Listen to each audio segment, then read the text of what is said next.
তুই মিষ্টি খাস নাই? কয় না, আমার ডায়াবেটিস। হ্যাঁ, কয় তোরে আমার খুব ভালো লাগছে জাউরা। মানে এই ডায়লগটা আমার খুবই ভালো লাগছে। আমি ওকে দেখি রে চঞ্চলের তো প্রথমে ভালো দেখছি, কিন্তু পরে দেখে ও নিজেই ভিলেন। যখন হলো মিমে ফোন করতেছে তখন আমি আমার মেয়েকে বলতেছিলাম যে দেখ মিমি কিন্তু তুফানকে ধরা দিতেছে। আমার মেয়েকার নাম আমাকে দেখিস, গাড়ি কিন্তু দুই জায়গায় চলে গেছে। তো আমার থেকে আম্মু আগে গেস করতে পারছে যে কাহিনীটা এভাবে, আমি গেস করতে পারছি পরে, আম্মু এখানে জিতে গেছে। শাকিব খানের ছবি সবসময় দেখা হয়, বিশেষ করে ঈদের মধ্যে। সো আর এইবার শাকিব খানকে একটু অন্যরকম রূপে দেখা গেল একটা অ্যাকশন মুভিতে, এবং রায়হান রাফির পরিচালিত মুভিটার প্রতি অনেক আগে থেকে ইন্টারেস্ট ছিল, এই জন্য দেখতে আসা। এবং ছবিটা খুবই সুন্দর হয়েছে। তার গেট আপ তো আউটস্ট্যান্ডিং, এবং তার এই লম্বা চুলে এই লুকটা আসলে অনেক অসাধারণ ছিল, খুবই ভালো লেগেছে। যে অ্যাকচুয়ালি মানুষ তো যে কোনো কিছু নিয়ে কিছু না কিছু বের করে, বাট শাকিব খানের ছবি সবসময় আমরা দেখি, উনি বাংলাদেশের একমাত্র কিং খান। সো আমাদের কাছে ভালোই লেগেছে। আমার কাছে খুবই ভালো লাগছে, মানে খুবই ভালো, ফাটাফাটি জাস্ট।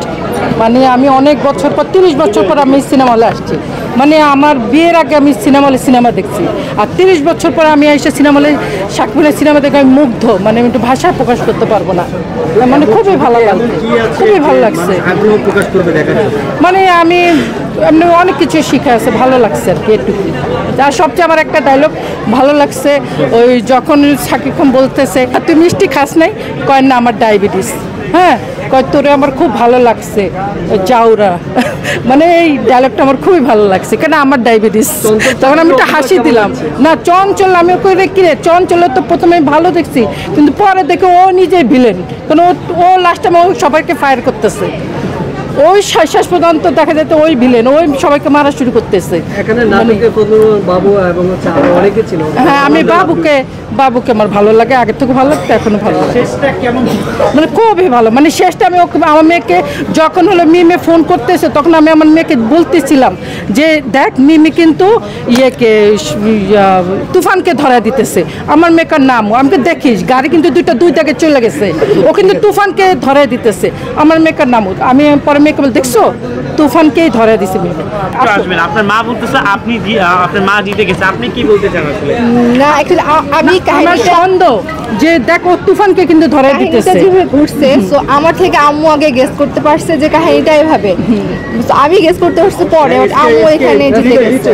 আর আমি এটা কেন বলবো না, কেন আমার ওর আব্বু গোয়েন্দা ফিল্ড অফিসার ছিল।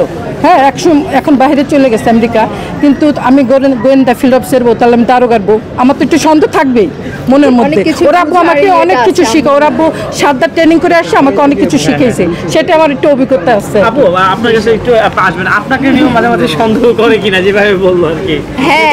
হ্যাঁ, সন্দেহ তো করে। আম্মু আর আব্বু যদিও বা আমেরিকা থাকে, সো ওইখান থেকেও মানে চেকে রাখি কি করে না করি, টেনশন করে আর কি।